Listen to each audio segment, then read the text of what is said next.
تاب کے در لگے تیرگی می روی، بہر توبہ درائے شباب غوی، بشنو از گوش دل مثنوی معنوی، در رہے صدق برتا مسمم شوی، بشنو از گوش دل مثنوی معنوی، در رہے صدق برتا مسمم شوی۔ بسم اللہ الرحمن الرحیم، الحمدللہ رب العالمین، والصلاة والسلام علی سیدنا مولانا محمد سید الاولین والآخرین وعلی آلہ واصحابہ اجمعین، اما بعد۔ گزشتہ بتایا گیا تھا کہ جنت کو ناپسندیدہ چیزوں سے گھیرا گیا ہے۔ دنیا میں انسان کو جو جو چیزیں ناپسند ہوتی ہیں یا جس میں تکلیف ہوتی ہے، پریشانی ہوتی ہے، وہی چیزیں انسان کو جنت میں لے جانے کا ذریعہ بنتی ہیں۔ آرام، آسائش، سکون، خواہشوں کا پورا ہونا، یہ ساری چیزیں انسان کو جنت سے دور کرتی چلی جاتی ہیں۔ لیکن شیطان کیا کرتا ہے؟ دنیا کو بالکل الٹا کر کے پیش کرتا ہے۔ انسان کو آرام، آسائش، سکون، نام، نمود، پیسہ، عزت، ان چیزوں کی طرف لے کے جاتا ہے، اور جو ناپسندیدہ چیزیں ہیں اس سے ڈراتا رہتا ہے۔ اور بڑا ہوشیار ہوتا ہے، بڑا چالاک ہوتا ہے شیطان۔ انسان کی کمزوری اور اس کے حالات اور کس وقت کیا کرنا چاہیے، کیسے بہکانا چاہیے، کیا بولنا چاہیے، وہ ساری چیزیں اس کو پتہ ہوتی ہیں۔ وہ حساب سے شیطان انسان کو بہکاتا ہے۔ تو ایسے میں آپ کو پہچان مشکل ہو جاتی ہے کہ کون سی بات عقل مندی کی ہے، کون سی بات حکمت کی ہے، کون سی بات اللہ رسول کی ہے، کون سی بات شیطان کی ہے، کس کو سننا ہے، کس کو نہیں سننا ہے۔ جب تک پتہ چلے آپ شیطان کی بات کو رد کر کے اللہ اور اس کے فرشتوں اور اس کے رسولوں کی بات سنیں گے۔ لیکن جب یہ پہچان مشکل ہو جائے تو انسان بڑی پریشانی کا شکار ہو جاتا ہے کہ کس کی بات سنیں اور کس کی نہ سنیں۔ تو ایسے وقت پر آپ نے کہا تھا کہ کسی عقل والے کو جو اس پہچان کو روامل لا سکتا ہے، جو یہ پہچان سکتا ہے، اس کی رہنمائی میں آؤ اور اس کی بات کو سنو، تو اس کے مشورے پر کام کرنے سے یہ مسئلہ بھی حل ہو جاتا ہے۔ یہ بات بیان کرتے ہوئے اب مولانا روم بتائیں گے کہ اگر اس موضوع پر میں اور تفصیلی اظہار خیال کروں تو پھر بہت بات لمبی ہو جائے گی، بات کا خاتمہ نہیں ہے۔ اب آؤ حضور صلی اللہ علیہ وسلم کے اس واقعے کی طرف کہ اس کافر کو جو شرمندہ ہوا تھا، آپ نے جو مہربانیوں کا مظاہرہ کیا، اس کے بعد کیا ہوا۔ ای سخن پایا ندارت آن عرب، ماند از الطاف آن شہ در عجب۔ تو یہ بات ایسی ہے، اس کا تو خاتمہ نہیں ہے کہ اب وہ جو عرب کافر آیا تھا، حضور کا مہمان بنا تھا اور حضور صلی اللہ علیہ وسلم کی مہربانیوں سے تعجب میں رہ گیا تھا، اس کا کیا بنا، اس پر ہم بات کریں گے۔ خواست دیوانہ شدن عقلش رمید، دست عقل مصطفیٰ بازش کشید۔ اب حضور صلی اللہ علیہ وسلم کی ان مہربانیوں کو، آپ کے اخلاق کو، آپ کی طرز عمل کو، یہ سب دیکھ کر ایسی بڑی شخصیت کے باوجود یہ عاجزی، انکساری، یہ سادگی، بڑا حیران ہو گیا۔ یوں سمجھیے کہ اندر ہی اندر دیوانہ بن گیا، اور دیوانگی اس حد تک اس کے اوپر طاری ہو گئی کہ اب اس کی عقل کام نہیں کرتی تھی، کیونکہ دیوانگی جب حد سے زیادہ ہو جاتی ہے تو عقل انسان کی کام نہیں کرتی، تو بالکل عقل اس کے ہاتھ سے نکل رہی تھی۔ لیکن حضور صلی اللہ علیہ وسلم آگے بڑھے اور اس کی عقل کو برباد ہونے سے بچایا۔ کہا کہ نہیں، ایسے دیوانے مت ہو جاؤ کہ انسان عقل کا استعمال کرنا ہی چھوڑ دے۔ دیوانگی اچھی چیز ہے، لیکن عقل کو بھی اپنے ساتھ رکھو۔ تو آپ نے اس کو روک دیا۔ جب انسان عقیدت محبت کے لیول سے کبھی کبھار لمٹ کراس کر دیتا ہے تو پھر وہ بھی خطرناک بات ثابت ہو جاتی ہے۔ تو اس لیے حضور صلی اللہ علیہ وسلم نے کہا کہ نہیں، اب اس سے زیادہ اگر عقیدت و محبت اس لیول سے نکل جائے گی تو پھر اب اس کی عقل کو معاف کر دے گی، پھر عقل کام نہیں کرے گی۔ تو اس لیے آپ نے آگے بڑھ کر اس کو لمٹ کراس کرنے سے روک دیا۔ گفت ایسوں آ بیامد آنچنا کہ کسے برخیز دس خواب گراں۔ آگے بڑھا آپ نے اور فرمایا کہ ادھر آؤ، میں تم کو سمجھاتا ہوں کہ عقیدت کیا چیز ہوتی ہے، ایمان کیا چیز ہوتا ہے، محبت کیا چیز ہوتی ہے، اور آپ نے اس کو سمجھایا۔ تو اس کی حالت ایسی ہو گئی جیسے کوئی آدمی بہت گہری نیند کے بعد نیند میں سے اٹھتا ہے۔ ایک دیوانگی کی جو گہری نیند اس کے اوپر طاری ہو گئی تھی کچھ وقت کے لیے اس کی عقل کے اوپر، اس کو سمجھ میں آیا کہ ارے میں تو گہری نیند میں چلا گیا تھا، اب مجھے بیدار کر دیا گیا ہے۔ گفتشی سودا مکن ہی با خدا کہ عزیزو ہست باتو کارہا۔ تو آپ نے اس سے فرمایا کہ محبت اچھی چیز ہے، دیوانگی بھی اچھی چیز ہے، لیکن اس طرح کی دیوانگی اچھی چیز نہیں ہے۔ ہوش میں آؤ، ہوش میں رہ کر کام کرو، کیونکہ تجھے ہدایت کے راستے پر تو آنا ہے لیکن عقل گوانی نہیں ہے، تجھے بہت سے کام کرنے ہیں، تیرے ذمے اللہ تعالیٰ بہت کچھ کرنے والا ہے، تجھے کچھ ذمہ داریاں دینے والا ہے، اسی لیے تیرے ساتھ یہ سارے معاملات ہوئے ہیں۔ تجھے ہدایت کا راستہ بھی ملے گا، اس کے بعد تیرے ذمے کچھ کام بھی کیے جائیں گے۔ دنیا میں بہت سارے لوگ ایسے ہوتے ہیں وہ اپنی مرضی کے کام کرتے ہیں، لیکن کچھ لوگ ایسے ہوتے ہیں کہ اللہ تعالیٰ ان کو اپنی مرضی کے کام کرنے کے لیے نہیں چھوڑتا، بلکہ اللہ تعالیٰ اپنے پاس سے اس کو کوئی کام سپرد کرتا ہے، تمہیں یہ کرنا ہے۔ تو ایسے لوگ بھی ہوتے ہیں۔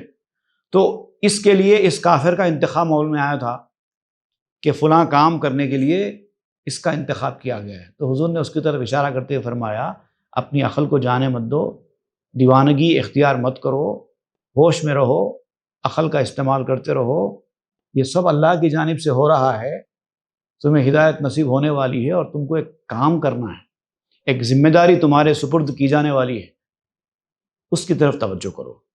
آپ بر روزت درآمد در سخن کہ شہید حق شہادت عرض کن۔ تو حضور صلی اللہ علیہ وسلم نے یہ فرماتے ہوئے اس کے منہ کے اوپر پانی چھڑکا۔ جیسے کوئی آدمی گہری نیند میں جب ہوتا نا، تو نیند سے اٹھنے کے بعد بھی نیند کے اثرات اس کے اوپر طاری ہوتے ہیں، تو اس وقت کچھ دیر تک وہ نارمل حالت میں نہیں رہتا، تو وہی حالت اس کی تھی۔ تو عام طور پر ایسے وقت پہ منہ کے اوپر پانی چھڑکا جاتا ہے، تو حضور نے یہی کیا، اس کے منہ کے اوپر پانی چھڑکا تاکہ وہ مکمل طور پر ہوش میں آئے۔ تو اس نے پانی چھڑکنے کے بعد عرض کیا کہ اے اللہ کے پاس سے بھیجے ہوئے اللہ کی وحدانیت کے گواہ، کلمہ شہادت کیا ہوتا ہے ذرا مجھے بتائیے، ذرا بتائیے کہ ایمان کے راستے پر آنے کے لیے پہلا اسٹیپ کیا کرنا ہوتا ہے، مجھے بتائیے۔ تا گواہی بدہمو بیروں شوم سیرم از ہستی دراں ہامو شوم، تاکہ میں بھی کلمہ شہادت پڑھ لوں اور اپنے آپ سے نکل جاؤں۔ اب تک میں اپنے آپ میں رہ کر زندگی بسر کر رہا تھا، سیلف والی زندگی بسر کر رہا تھا، اب میں اس سیلف سے نکل جانا چاہتا ہوں۔ ایمان کے راستے میں داخل ہونے والا سیلف سے باہر نکل جاتا ہے، مومن کہتے اسی کو ہیں۔ اگر آپ سیلف کے ساتھ بھی ہیں اور کہتے ہیں کہ میں مومن ہوں، تو مطلب آپ جھوٹ بول رہے ہیں۔ یا تو آدمی سیلف میں رہے گا یا آدمی مومن رہے گا۔ تو اب یہاں پر وہی کہا جا رہا ہے، چونکہ اس کو اب کلمہ شہادت نصیب ہو رہا ہے، ایمان کی دولت نصیب ہو رہی ہے، تو وہ کہتا ہے کہ مجھے کلمہ شہادت پڑھا دیجئے، میں ایمان کے راستے میں داخل ہونا چاہتا ہوں اور باہر نکل جانا چاہتا ہوں سیلف سے۔ میں اب ہستی سے، اپنی ہستی سے، اپنے وجود سے، اپنے ایگزسٹنس سے میں بیزار ہو گیا ہوں، اب اس سے میں نکل چکا ہوں، پیٹ بھر گیا ہے میرا، دنیا داری کرتے کرتے اپنا ایگو، اپنا پرائیڈ اور اپنی یہ ویلتھ، ہیلتھ، یہ ساری چیزیں اب اس سے میں اکتا گیا ہوں، اوب گیا ہوں۔ میں اب اپنی زندگی سے، اپنے ایگزسٹنس سے میرا پیٹ بھر گیا ہے، اب میں نہیں رہنا چاہتا، اب میں چاہتا ہوں کہ جنگل میں نکل جاؤں۔ جنگل میں نکل جاؤں سے مراد ایسا نہیں کہ سب کچھ چھوڑ چھاڑ کے کوئی جنگل میں چلا جاؤں، کیونکہ ایسا تو ہو نہیں سکتا کہ حضور صلی اللہ علیہ وسلم فرما رہے ہیں کہ تجھے کوئی کام دیا جانے والا ہے، اس کی تیاری کر، اور وہ کہے کہ میں جنگل میں نکل جانا چاہتا ہوں، ایسا نہیں۔ جنگل میں نکل جانے سے مراد یہ جو کر کی زندگی ہے، یہ کر والا شہر ہے دنیا کا، میں اس سے نکل کر روحانیت کے جنگل میں داخل ہونا چاہتا ہوں، یہ مطلب۔ مادری دہلیز قاضی قضا بہر داوی الستی مبلا، قضا تقدیر، اس کا لکھنے والا جو ہے، جس نے تقدیر لکھی ہے سب کی، میں اس کی چوکھٹ پر جانا چاہتا ہوں، اس کی چوکھٹ پر بیٹھنا چاہتا ہوں، اس کی چوکھٹ کے حوالے ہونا چاہتا ہوں۔ اب یہ جو الست اور بلا کا جو معاملہ ہے نا، جو اللہ تعالیٰ نے پوچھا تھا الست بربکم، کیا میں تمہارا رب نہیں ہوں؟ تو بندوں نے کہا تھا بلا، کیوں نہیں پروردگار، تو ہی ہمارا رب ہے۔ تو یہ جو الست اور بلا کا جو معاملہ ہے، یہ جو دعوے ہوئے تھے، ادھر اللہ نے ایک دعویٰ کیا کہ میں رب ہوں، بندوں نے دعویٰ کیا کہ ہم تجھے اپنا رب مانتے ہیں، یہ دونوں کی دعوے مجھے یاد آ گئے ہیں۔ اب تک میں گمراہی میں تھا، غفلت میں تھا، مجھے پتہ نہیں تھا کہ اس مرحلے سے ہم گزر کر یہاں پر آئے ہیں، لیکن اب مجھے یاد آ گیا ہے، اور اس الست اور بلا کے معاملات کا ہی اثر ہے کہ اب مجھے ایمان نصیب ہونے جا رہا ہے۔ کہ بلا گفتے معارا زمتہاں، فعل و قول ما شہود است و بیاں۔ ہم نے ایک دور میں اللہ کے الست پوچھے جانے پر بلا کہا ہے، اور یہ دنیا اسی کی آزمائش کے لیے ہے کہ ہمارے قول اور ہمارے فعل، ہمارے کہنے اور ہمارے کرنے، ہمارے کلیم اور ہمارے پریکٹیکل میں فرق تو نہیں ہے۔ یہ ثابت کرنے کی جگہ کا نام دنیا ہے۔ اب تک تو ہم نے کہا تھا پروردگار تو ہمارا رب ہے، لیکن یہ صرف زبانی بات تھی۔ دنیا میں آنے کے بعد زبانی نہیں چلے گی۔ زبانی جو کہنا تھا عالم ارواح میں آپ نے کہہ دیا، اب زبان سے کہنے والی بات اہم نہیں ہے، اب پریکٹیکل ثابت کرنے کی بات اہم ہے۔ جہاں جہاں بھی آپ سے کہا گیا کہ فلاں چیز کہو، تو اس کا مطلب دنیا میں صرف کہنا نہیں ہے، ثابت کرو، یہ مطلب ہوتا ہے۔ جیسے قرآن مجید میں ایک مقام پہ فرمایا گیا ان الذین قالوا ربنا اللہ ثم استقاموا تتنزل علیہم الملائکہ، جو لوگ اللہ کو اپنا رب کہتے ہیں اور اس پہ قائم رہتے ہیں، ان کے اوپر فرشتے نازل ہوتے ہیں۔ اللہ تخافوا ولا تحزنوا، اور کہتے ہیں کہ ڈرنے کی ضرورت نہیں ہے، غم کرنے کی ضرورت نہیں ہے، کوئی ضرورت نہیں ہے تم کو غم کرنے کی، کوئی ضرورت نہیں ہے تم کو کسی بات پہ افسوس کرنے کی، جو ہوتا ہونے تو، جیسا ہو رہا ہے ہونے تو۔ یہ فرشتے آ کر ان کو خوشخبری سناتے ہیں۔ وَأَبْشِرُوا بِالْجَنَّةِ الَّتِي كُنْتُمْ تُوعَدُونَ، اور یہ بھی کہتے ہیں کہ ہم تم کو خوشخبری دینے کے لیے آئے ہیں اس جنت کی جس کا تم سے وعدہ کیا گیا ہے۔ تو کس کو کہتے ہیں آ کر فرشتے؟ یہ کن لوگوں سے کہتے ہیں؟ ان لوگوں سے کہتے ہیں جو اللہ کو اپنا رب کہتے ہیں اور اس پر قائم ہیں۔ اب اللہ کو اپنا رب تو ہر مسلمان ہی کہتا ہے، تو کیا ہر مسلمان کے پاس فرشتے آ جاتے ہیں یہ کہنے کے لیے؟ نہیں، کہنا کافی نہیں ہے، ثابت کرنا ہوگا۔ اللہ کو اپنا رب اگر آپ مانتے ہیں تو پریکٹیکلی ثابت کرنا ہوگا کہ آپ اللہ کو اپنا رب مانتے ہیں۔ رب کا مطلب ہوتا ہے پالنے والا۔ اگر آپ اللہ کو اپنا پالنے والا سمجھتے ہیں تو پالنے کے جتنے کام ہیں سب اللہ کے حوالے کرنا چاہیے، تو اس کا مطلب یہ کہ آپ اللہ کو اپنا رب کہتے ہیں، نہیں تو نہیں کہتے۔ زبان سے کچھ اور ہے، پریکٹیکل کچھ اور ہے۔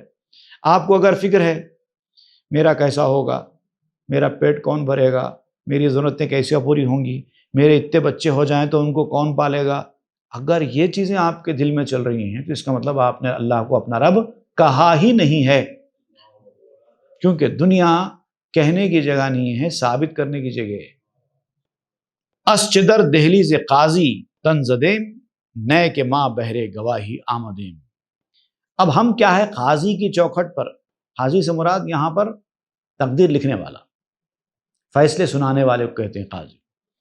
قاضی کی چوکھٹ پر ہیں اور خاموش ہیں، کیوں ہیں؟ جب آپ اس کی چوکھٹ پر ہیں اور خاموش ہیں، کچھ نہیں بول رہے ہیں، تو اس کا مطلب آپ اپنا فریضہ ادا نہیں کر رہے ہیں۔ دیکھیے کورٹ میں آپ جاتے ہیں، قاضی سے مراد یہاں پر کورٹ میں جسٹس بھی ہو سکتا ہے، کیونکہ جسٹس کو بھی قاضی ہی کہتے ہیں۔ قاضی نے آپ کو گواہی کے لیے بلایا، بھئی کوئی کیس چل رہا ہے، آؤ تم گواہی دو۔ آپ سے سوال کیا قاضی نے کہ بتاؤ تم نے کیا دیکھا؟ آپ نے دیکھا بہت کچھ، لیکن کچھ بولتے نہیں ہیں، منہ بند کر کے خاموش بیٹھے ہیں۔ بھئی گواہی دو قسم کی ہوتی ہے، ایک سچی گواہی، ایک جھوٹی گواہی، اور دونوں کے لیے بھی منہ کھولنا پڑے گا۔ سچی گواہی دیں گے تو بھی منہ کھولنا پڑے گا، جھوٹی گواہی دیں گے تو بھی منہ کھولنا پڑے گا، لیکن آپ منہ ہی نہیں کھولتے، منہ بند کر کے بیٹھے ہیں۔ تو گواہی دینے والا ایسا تو نہیں ہوتا۔ قاضی یہ جانتے ہوئے کہ آپ اس واقعے کے چشمدید گواہ ہیں اور قاضی کے پوچھے جانے کے باوجود آپ منہ نہیں کھولتے، تو آپ کو ایسے ہی چھوڑ دے گا؟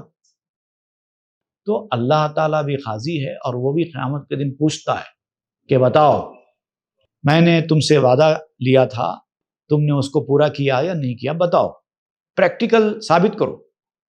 لیکن اگر آپ نہ کریں، منہ بند کر کے بیٹھے رہیں، تو آپ کی چھوٹ تو ہونے والی نہیں ہے، کیونکہ ہم یہاں پر گواہی دینے کے لیے آئے ہیں، اپنے بات کو پریکٹیکلی ثابت کرنے کے لیے آئے ہیں۔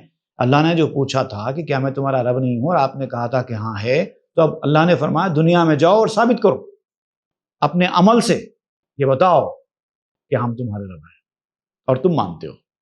چند در دہلیز قاضی اے گواہ، حبس باشی در شہادت از پگاہ۔ اے گواہی دینے کے لیے آنے والے انسان، تو جسٹس کی چوکھٹ پر، اس کے کٹہرے میں جا تو چکا، لیکن پھر بھی خاموش ٹھہرا ہے۔ کب تک رہے گا ایسے خاموش؟ اور جب تک تو خاموش رہے گا معاملہ ختم ہو نہیں ہوگا، قاضی تجھے پوچھتا ہی جائے گا، اور جب تک تو گواہی دے گا نہیں تیرے باہر نکلنے کا کوئی چانس نہیں۔ رات مکمل ہو جائے گی تو بھی تجھے کھڑے ہی رہنا پڑے گا صبح تک ایسے ہی، جب تک منہ کھولے گا نہیں، بولے گا نہیں، چھوٹے گا نہیں۔ زاب خانندت بدیجا تاکہ تو، آ گواہی بدہیو ناری اتو۔ انہوں نے، قاضی نے تجھے بلایا ہی اس لیے ہے کچہری میں کہ تو گواہی دے، اور اس طرح سے قاضی نے تجھے گواہی دینے کے لیے بلایا اور تو پہنچ کر بھی منہ بند کر کے خاموش بیٹھا ہے، تو اس سے کیا ثابت ہوتا ہے؟ قاضی پوچھ رہا ہے آپ سے، جسٹس آپ سے پوچھ رہا ہے بتاؤ تم نے کیا دیکھا، اور آپ کچھ بولنا بھی نہیں چاہتے، نہ سچ نہ جھوٹ، منہ بند کر کے بیٹھے ہیں، صرف اس کو دیکھ رہے ہیں۔ کیا ثابت ہوتا ہے اس سے؟ 1 سے 4 بار وہ پوچھے گا تم بولتے کیوں نہیں ہو، تب بھی آپ منہ بند کر کے صرف اس کی طرف دیکھ رہے ہیں، اور قاضی سمجھ جائے گا کہ یہ آدمی سرکش ہے، ضدی ہٹیلا ہے، ایسے نہیں مانے گا۔ سرکشی مت کرو، منہ کھولو۔ از لجاج خیشتن بنشستئی، اندری تنگی لبو کف بستئی۔ تمہارا اس طرح سے بولنے کی قدرت ہونے کے باوجود ایسے موقع پر نہ بولنا تمہارے جھگڑالو پن کو ظاہر کرتا ہے، ضدی اور ہٹیلے ہونے کو ظاہر کرتا ہے۔ کیوں ایسے ضدی بن کے بیٹھے ہوئے؟ کیوں دل کی تنگی تمہارے اوپر حاوی ہو گئی ہے کہ تم نے ہونٹ اور ہاتھ دونوں باندھ لیے، تمہاری زبان کھلتی نہیں ہے۔ تانا بدہی آ گواہی اے شہید، تو ازیں دہلیز کے خواہی رہید۔ اے گواہ، جب تک تو گواہی نہیں دے گا، گواہی کے مرحلے پورا نہیں کرے گا، تو اس چوکھٹ سے اٹھ بھی نہیں سکتا۔ خاموش بیٹھے گا تو کچھ ہونے والا نہیں ہے، اٹھ بھی نہیں سکتا۔ تو تجھے ثابت کرنا ہی ہوگا کہ میں اللہ کو اپنا رب مانتا ہوں، تب تک کوئی چارہ نہیں ہے۔ یک زماں کاریست بگزارو بتاز، کار کو تارا مکن بر خود دراز۔ بڑا خوبصورت شعر ہے یہ، مختلف مقامات پر آپ اس شعر کو استعمال بھی کر سکتے ہیں۔ تھوڑی دیر کا کام ہے بھائی، کرو اور نکل جاؤ، کیوں چھوٹے سے کام کو بڑا بنا رہے ہو؟ کبھی ہماری زندگی میں کوئی ایسا کام آتا ہے کہ چھوٹا کام ہے، کر کے نکل جانے کا ہوتا ہے، وہاں پر آپ اس کو چھوڑ دیتے ہیں، کام بڑا ہو جاتا ہے۔ جیسے کہ کسی چیز کے اوپر دھول بیٹھی تھی، وہیں کا وہیں اگر آپ اس کو صاف کر دیں تو صاف ہو جاتی ہے، لیکن اگر اس کو اسی طرح چھوڑ دیں تو اتنا زیادہ کام بڑھ جاتا ہے کہ پھر بعد میں آپ کو صاف کرنا مشکل ہو جاتا ہے۔ اسی طریقے سے کوئی پودوں میں، اگر آپ کے جھاڑوں کے کنڈوں میں کوئی جنگلی جھاڑ اگائے آئے ہوں، فوری آپ اس کو کاٹ دیں، نکال دیں، معاملہ صحیح ہو جاتا ہے۔ بعد میں اگر وہ بڑے ہو جائیں تو آپ کی اصلی پودوں کی جو گروتھ رک جاتی ہے، تو پھر ان لوگوں کا نکالنا مشکل ہو جاتا ہے۔ کبھی کبھار تو جڑ اتنی مضبوط ہو جاتی ہے ان کی کہ ان کو جڑ سے اکھاڑنا آپ کی اصلی جھاڑ کو نقصان پہنچے کا موجب بن جاتا ہے۔ تو بعض کام ایسے ہوتے ہیں جو چھوٹے ہوتے ہیں، کر کے نکل جانا چاہیے۔ اگر آپ اس کو ٹالیں گے تو وہ کام، چھوٹا کام بڑا کام بن جائے گا۔ تو وہاں پر یہ بات کہی جاتی ہے، یک زماں کاریست بے گزارو بتاس، یہ تھوڑی دیر کا کام ہے، کرو اور نکل جاؤ۔ کارے کو اتارا مکن بر خود دراز، چھوٹے کام کو اپنے آپ کے اوپر بڑا مت بناؤ۔ خواہ در 100 سال و خواہی یک زماں، این امانت را گزارو وارہاں، چاہے وہ 100 سال میں ہو چاہے وہ تھوڑی دیر میں ہو. امانت تو ادا کرنا ہے، تم کو گواہی تو دینا ہے، تم کو ثابت تو کرنا ہے کہ اللہ کو ہم اپنا رب مانتے ہیں. اگر تھوڑی دیر میں ثابت کر کے نکل جاؤ آسانی سے تمہارا کام ہو جائے گا، اور اگر تم نے ٹالا چاہے 100 سال ہو جائیں تم کو برابر ثابت تو کرنا پڑے گا. اس سے ہٹ کے کوئی چارہ نہیں، اٹھ نہیں سکتے. تو سمجھدار آدمی وہ ہوتا ہے جلدی جلدی معاملہ نمٹاؤ اور نکل جاؤ آرام سے. اب اپنے ایمان کی گواہی کس کس طریقے سے ادا کی جاتی ہے؟ ایمان کو ثابت کرنے کے لیے کہ میں ایمان والا ہوں، آپ کو دنیا میں کیا کیا کرنا پڑتا ہے اس کی تفصیل بیان ہو رہی ہے. ای نماز و روزہ و حج و جہاد ہم گواہی دادنست از اعتقاد. اگر آپ کا ایک عقیدہ ہے، ایمان ہے، اور آپ اپنے ایمان کی گواہی دینا چاہتے ہیں تو یہ ساری چیزیں، نماز، روزہ، حج، زکوٰۃ، جہاد، یہ سب اسی کی گواہی دینے کے لیے ہیں. اگر گواہی کی ضرورت نہ ہوتی، ایمان ہی سب کچھ ہوتا اور ایمان ہی سے آدمی کامیاب ہو جانا ہے. ویسے تو ایمان ہی سے کامیاب ہونا ہے، کامیابی آخرت کی ایمان پر ہی منحصر ہے. ہر ایمان والا جنت میں جانے والا ہے. تو پھر یہ کیوں؟ جیسے حدیث میں آیا من قال لا الہ الا اللہ دخل الجنہ، جس نے کلمہ پڑھ لیا صدق دل سے وہ جنت میں داخل ہو گئے. تو صرف کلمہ پڑھ لینے سے آدمی جنت میں چلا جاتا ہے. تو پھر یہ کیوں؟ نماز، روزہ، زکوٰۃ، حج، جہاد، یہ سب کیوں؟ تو وہ جو آپ نے کلمہ پڑھا ہے نا، وہ تو صرف زبان سے پڑھا ہے. ثابت کرو نا اس طرح سے. نماز پڑھ کے ثابت کرو کہ میں ایمان والا ہوں، روزہ رکھ کے ثابت کرو کہ میں ایمان والا ہوں، حج کر کے ثابت کرو کہ میں ایمان والا ہوں، ضرورت پڑے تو جہاد کر کے ثابت کرو کہ میں ایمان والا ہوں، تب تمہارا ایمان مانا جائے گا. ورنہ زبانی دعوے کی تو کوئی اہمیت نہیں ہے. ای زکوٰۃ و ہدیہ و ترک حسد ہم گواہی دادنست سر خط. یہ زکوٰۃ دینا، اپنے جیب میں سے پیسہ نکالنا اور خرچ کرنا، ہدیہ دینا، کسی کو خیرات کرنا، اور کسی سے حسد نہیں کرنا، بغض نہیں کرنا، دشمنی نہیں رکھنا، یہ سب کے سب گواہی کے لیے. آپ کے باطن میں جو اچھائی ہے اس کی گواہی آپ کا ظاہر دیتا ہے. اگر باطن میں آپ کی اچھائی نہیں ہوگی تو آپ کے ہاتھ سے یہ سب چیزیں نہیں ہو پائیں. ریئلٹی میں کچھ ہوگا تو اس کی گواہی آئے گی نا. خان و مہمانی پہ اظہار راست، کہ مہاں ماں با شما ہستیم راست. دسترخوان بچھاتے ہیں آپ مہمان کے لیے، مہمانی کرتے ہیں، اس کے سامنے کچھ لا کے رکھتے ہیں، اس کو کھانے کے لیے کہتے ہیں. تو یہ دراصل اس بات کا ثبوت ہے، اس بات کی گواہی ہے کہ آپ مہمان کے معاملے میں مخلص ہیں، اخلاص رکھتے ہیں اس کے ساتھ. اسی لیے اس کے ثبوت کے طور پہ آپ اس کے ساتھ مہمان نوازی کرتے ہیں. اگر آپ کے دل میں اس کے ساتھ کوئی خلوص ہی نہیں ہے تو مہمان نوازی کیوں کریں گے؟ ہدیہ ہاؤ ارمغاؤ پیشکش شد گواہے آنکھ ہستم باتو خش. یہ لوگوں کو آپ گفٹس دیتے ہیں، ہدیے دیتے ہیں، نذرانے پیش کرتے ہیں، یہ سب کے سب کیوں ہیں؟ یہ اس کے گواہ ہیں کہ ہم آپ سے خوش ہیں، ہم آپ کو پسند کرتے ہیں، ہم آپ کی بھلائی چاہتے ہیں، ہم آپ سے تعلق رکھنا چاہتے ہیں. اس کے گواہ کے طور پر ہوتا ہے. ہر کسے کو شد بمالے یا فسوں چیست دارم گوہرے در اندروں. اور جو بھی آدمی چاہے مال دینے کی بات ہو، چاہے دعا کی بات ہو، پڑھنے پڑھانے کی بات ہو، پڑھ کے پھونکنے کی بات ہو، دعا لینے کی بات ہو یا پیسے دینے کی بات ہو، کوئی بھی ہو، یہ سب کیوں کرتا ہے؟ بھئی آپ نے کسی کو پیسے دیے تو دراصل آپ کا پیسے دینا اس بات کی گواہی ہوتی ہے کہ آپ کے پاس پیسے ہے، آپ مالدار ہے، آپ کے پاس پیسہ ہے، تبھی تو آپ دیں گے. اسی طریقے سے جب آپ کسی کو دعا دیتے ہیں کہ اللہ ان کا بھلا کرے، اللہ ان کی مدد کرے، تو اس سے یہ ثابت ہوتا ہے کہ ان کے لیے آپ کے دل میں ہمدردی ہے، آپ کا باطن ان کے معاملے میں صاف ہے، آپ کا دل صاف ہے، آپ ان کی برائی نہیں چاہتے، اسی لیے دعا کرتے ہیں۔ بھائی جس کی برائی آپ کے دل میں ہے، جس کے ساتھ آپ کا دل صاف نہیں ہے، آپ اس کو دعا کیوں دیں گے؟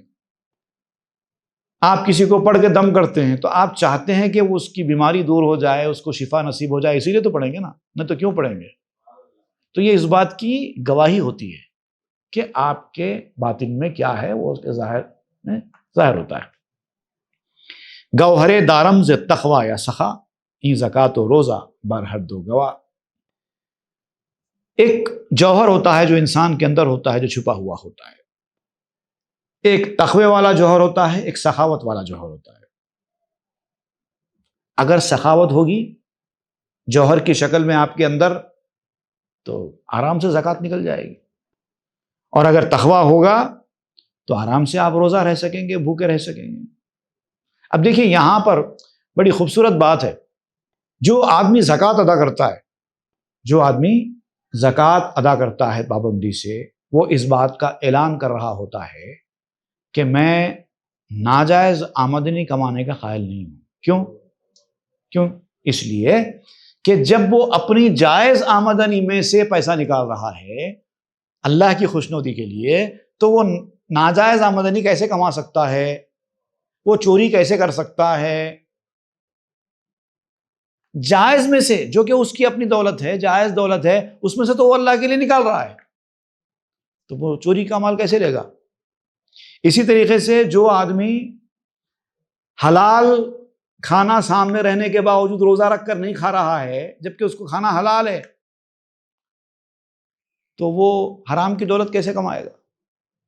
تو اس کا روزہ رہنا اس کے حرام سے بچنے کا گواہ ہے، اس کا زکوٰۃ دینا، اس کا اللہ کے راستے میں خرچہ کرنا اس کے حرام دولت نہ کمانے کا گواہ ہے۔ روزہ گویت کرد تقوی از حلال، با حرام اجنا کے نبوت اتصال۔ اس کا روزہ رہنا اس سے یہ کہتا ہے کہ اس آدمی نے حلال سے بھی پرہیز کیا ہے، جو اس کے لیے حلال تھا یہ اس سے بھی بچا ہے، تو اب حرام چیز میں کہاں سے جائے گا؟ جو آدمی حلال سے بھی بچتا ہے اللہ کے لیے، وہ آدمی حرام چیز کیسے کھا سکتا ہے؟ وہاں زکاتش گفت کو از مال خیش می دہد، پس چوں پہ دزدت اہل کیش۔ اور اس کی زکوٰۃ کہتی ہے کہ جو شخص اپنے مال میں سے، جائز مال میں سے اللہ کے راستے میں نکالتا ہے، تو وہ کسی اللہ والے کا چرا کیسے سکتا ہے؟ نہیں چرا سکتا۔ اور جو چرانے والے ہوتے ہیں وہ حلال مال میں سے نکالنے والے بھی نہیں ہوتے۔ گرب تراری کنت پس دو گواہ، جرح شد در محکم عدل الہ۔ یہ ہے ہر عمل کا جو کہ اس کے باطن کے اندر ہے، ثبوت ظاہری شکل میں جو ظاہر ہوتا ہے، اس کے ایمان کا تعلق اس کے باطن سے ہے، لیکن اس کے اعمال، اس کے جوارح جو اس کے ظاہر میں ہوتے ہیں، وہ اس کے ایمان کی کیفیت کے گواہ ہوتے ہیں۔ اسی لیے اللہ تعالیٰ اس دنیا میں صرف زبانی دعووں کو قبول نہیں کرتا، زبان درازی کہتے ہیں اس کو۔ زبان جب کھلتی ہے نا تو گواہی دینے کے لیے کھلنا چاہیے، زبان درازی کرنے کے لیے نہیں کھلنا چاہیے۔ زبان بند رکھنا بھی اچھی چیز نہیں ہے نا۔ جہاں آپ سے پوچھا جاتا ہے، گواہی دینے کے لیے کہا جاتا ہے، تو آپ کو گواہی دینا چاہیے، ورنہ آپ سرکش کہلائیں گے۔ تو آپ سے جب کہا جاتا ہے کہ زبان کھولو، تو اب آپ زبان درازی کرنے کے لیے زبان کھولیں گے تو نہیں چلے گا۔ اگر آپ زبان درازی کریں گے، مطلب آپ کو زکوٰۃ دینے کے لیے کہا جائے تو آپ زکوٰۃ دو، روزہ رکھنے کے لیے کہا جائے تو روزہ رکھو، اور یہ دونوں چیزیں بھی اللہ کی خوشنودی کے لیے کرو۔ لیکن اگر دکھاوے کے لیے کریں گے تو زبان درازی کہلائے گی، لوگوں کے خیال سے کریں گے تو زبان درازی کہلائے گی۔ منہ کھولنا ہے لیکن زبان درازی کے لیے کھولنا نہیں ہے۔ ہست سیاہ در کنت دانا نثار، نئے زیرہ موجود بل بہر شکار۔ شکاری اگر زمین کے اوپر دانا بکھیرتا ہے، پرندوں کا شکار کرنے والا اگر زمین کے اوپر دانا بکھیر دیتا ہے، تو یہ اس کی رحم اور اس کی سخاوت کے نتیجے میں نہیں ہوتا، بلکہ شکار کرنے کے لیے ہوتا ہے۔ شکاری پرندوں کو جو دانہ ڈالتا ہے تو یہ اس کی سخاوت نہیں ہے، پرندوں کو کھلانے کے لیے نہیں ڈال رہا ہے۔ دانہ ڈالنے والے بہت لوگ ہوتے ہیں، آپ بھی دانہ ڈال سکتے ہیں پرندوں کو، اکثر لوگ ڈالتے ہیں، چڑیوں کو، کبوتروں کو وغیرہ دانہ ڈالتے ہیں، سخاوت کے خیال سے ڈالتے ہیں، وہ سخاوت ہی ہوتی ہے۔ لیکن اگر پرندوں کو پکڑنے کے خیال سے آپ دانہ ڈالیں اور دانہ ڈال کر پرندوں کو پکڑنے کا کام کریں تو اب آپ کا دانہ ڈالنا سخاوت نہیں کہلاتی۔ ویسے ہی اللہ کے راستے میں آپ خرچہ کریں گے یا اللہ کی خوشنودی کے خیال سے اگر آپ بھوکے رہیں گے، روزہ رہیں گے، تو یہ آپ کے ایمان کی گواہی ہوگی۔ لیکن اگر لوگوں کے خیال سے کریں گے تو اب آپ کا یہ عمل ایمان کا گواہی دینے والا نہیں بنے گا۔ ہست غربا روزہ دار اندر سیام، خفتہ کردہ خیش پہرے شید خام۔ بلی بھی بھوکے رہتی ہے۔ جب بلی کو چوہوں کو پکڑنا ہوتا ہے تو ایک ایک گھنٹہ ایک ہی مقام پہ بیٹھی رہتی ہے بغیر حرکت کرے گی، کیونکہ اس کو پتا ہے یہاں پر اگر میں تھوڑی بھی حرکت کروں تو چوہے بھاگ جائیں گے۔ ایک ایک گھنٹہ بھوکے بیٹھی رہتی ہے، حرکت تک نہیں کرتی۔ تو بلی کا اس طرح سے بھوکے رہنا کیا اس کو روزہ دار بنائے گا؟ کیا کوئی کہے گا کہ بلی نے روزہ رکھا ہے؟ نہیں، وہ تو شکار کرنے کے لیے کر رہی ہے۔ تو اگر آپ بھی نیکی اللہ کے خیال سے نہ کریں، بندوں کے خیال سے کریں، تو آپ بھی اس بلی کی طرح ہوں گے جو شکار کرنے کے لیے بھوکے رہ رہے ہیں۔ سخاوت نہیں کہلائے گی، ایمان کی گواہی نہیں کہلائے گی۔ کردہ بدزن زی کجی صد قوم را، کردہ بدنام اہل جود و صوم را۔ اس طرح کے لوگوں نے جنہوں نے دکھاوے کا راستہ اختیار کیا، ان لوگوں کی وجہ سے جو سچے ایمان والے تھے، جو اخلاص والے تھے، وہ لوگ بھی بدنام ہوئے۔ اب کیا بات؟ دیکھیے مثال کے طور پہ میں آپ کو سمجھاتا ہوں۔ اکثر لوگوں کو شہرت کی بڑی خواہش ہوتی ہے کہ میرا نام ہو، لوگ مجھے پہچانیں، میں جہاں جاؤں پہچانا جاؤں، شہرت، فیم۔ تو اکثر آپ نے دیکھا ہوگا کہ چھوٹا موٹا علم حاصل کر کے 4 کتابیں پڑھ کے بعض لوگ اپنے آپ کو عالم ظاہر کرنے کے لیے کچھ بھی ایک بیان ریکارڈ کراتے ہیں اور سوشل میڈیا پہ پبلش کرا دیتے ہیں، اور وہ پھیل جاتا ہے۔ اگر کنٹروورسی اگر ہوگی اس میں تو بہت جلدی پھیل جائے گا، اور پھر اس طرح سے ان کی شہرت ہو جاتی ہے، کیونکہ وہ کر رہے ہیں شہرت کے لیے، اللہ واسطے نہیں کر رہے ہیں۔ لوگوں کی تبلیغ کرنا، لوگوں کو اچھی بات بولنا، سمجھانا، اچھی بات لوگوں تک پہنچانا، یہ ان کا مقصد ہی نہیں ہے۔ ان کا مقصد تو شہرت حاصل کرنا ہے، اور ان کو شہرت مل گئی۔ لیکن ایسی شہرت زیادہ لمبا عرصہ تک رہتی نہیں ہے، اور ان کی حقیقت لوگوں کے اوپر ظاہر ہو جاتی ہے کہ انہوں نے شہرت کے لیے کیا۔ جب لوگوں کے اوپر ان کی یہ حقیقت ظاہر ہو گئی کہ انہوں نے شہرت کے لیے کیا، شہرت کے لیے ایسے کلپس ڈال کر سوشل میڈیا پر شیئر کیا، جب لوگوں کے اوپر ظاہر ہو گئی تو وہ لوگ جنہوں نے شہرت کے لیے کام نہیں کیا تھا، تبلیغ کے لیے کیا تھا، لوگوں کو اچھی باتیں بتانے کے لیے کیا تھا، وہ بھی بدنام ہو جاتے ہیں ان کے ساتھ، اور لوگ سمجھتے ہیں کہ یہ بھی اسی طرح کر رہے ہیں۔ یہاں پر وہ بتا رہے ہیں اگر آپ نے غلط راستہ اختیار کیا، دکھاوے کا راستہ اختیار کیا، تو آپ تو بدنام ہوں گے ہی ہوں گے، وہ لوگ بھی بدنام ہو جاتے ہیں جو اس مقصد کے ساتھ نہیں کر رہے تھے۔ تو یہ جو آپ کا ٹیڑھا پن ہے، اس ٹیڑھے پن کی وجہ سے سینکڑوں لوگوں سے دنیا بدزن ہو جاتی ہے۔ سخی بھی بدنام ہو جاتے ہیں، روزے دار بھی بدنام ہو جاتے ہیں۔ لوگ کہتے ہیں کہ سارے ایسے ہی ہوتے ہیں، جیسے کچھ جعلی پیر ہوتے ہیں۔ اکثر میں کہا کرتا ہوں دنیا میں جعلی پیروں کی کوئی کمی نہیں ہے۔ جعلی پیروں کی حرکتیں جب لوگوں کے سامنے آتی ہیں تو لوگ بولتے ہیں دیکھو فلاں بابا نے ایسی حرکت کی، فلاں بابا نے ایسی حرکت کی، اور پھر 2-4 باباؤں کے واقعات جب منظر عام پہ آتے ہیں تو دیکھنے والے کہتے ہیں کہ سارے بابا لوگ ایسے ہی ہوتے ہیں، چلو ہو گیا کام۔ 4 لوگوں کے کالے کرتوتوں نے 40 لوگوں کو بدنام کر دیا۔ یہاں پر مولانا وہی بات بیان کر رہے ہیں، ہست کردہ بدزن زی کشی صد قوم را، کردہ بدنام اہل جود و صوم را۔ اس ٹیڑھے پن نے، اس بدماشیوں نے سینکڑوں قوموں کو بدزن کر دیا ہے، سخیوں اور روزے داروں کو تک بدنام کر دیا ہے۔ فضل حق بائی کہ او کشمی تنت عاقبت زی جملہ پاکشمی کنت. لیکن شہرت کے طلبگار، لوگوں کو دکھاوا کرنے والے، لوگوں کے سامنے نیکی کرنے والے، ظاہر بات ہے ان کی نیکی تو قبول نہیں ہوتی، بلکہ وہ دکھاوا کرنا وغیرہ تو ان کے لیے اور گناہ کا موجب بن جاتا ہے. لیکن کبھی کبھار اللہ تعالیٰ ایسے لوگوں پر بھی کرم کر دیتا ہے اور انجام ان کا اچھا ہو جاتا ہے.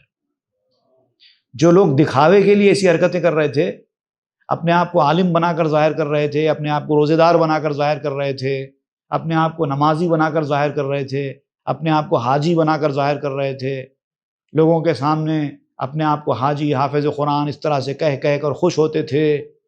یہ سارے دکھاوے کے عمل کرتے تھے. لیکن ایک وقت کے بعد ایسا بھی ہوتا ہے کہ اللہ تعالیٰ ان پر کرم کر دے اور ان کے اس دکھاوے کی وجہ سے ہی ان کی دنیا بدل جائے اور پھر وہ سچے اخلاص والے بن جائیں. ایسا بھی ہو سکتا ہے. کب ہوتا ہے، کیسے ہوتا ہے، وہ انشاءاللہ ہم آئندہ کے درس میں پڑھیں گے.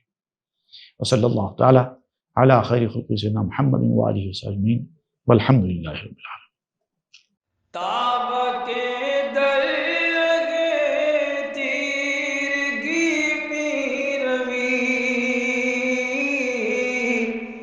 بہر توبہ درائے شباب غوی، بشنو از گوش دل مثنوی معنوی، در رہے صدق برتا مسمم شوی، بشنو از گوش دل مثنوی معنوی، در رہے صدق برتا مسمم شوی.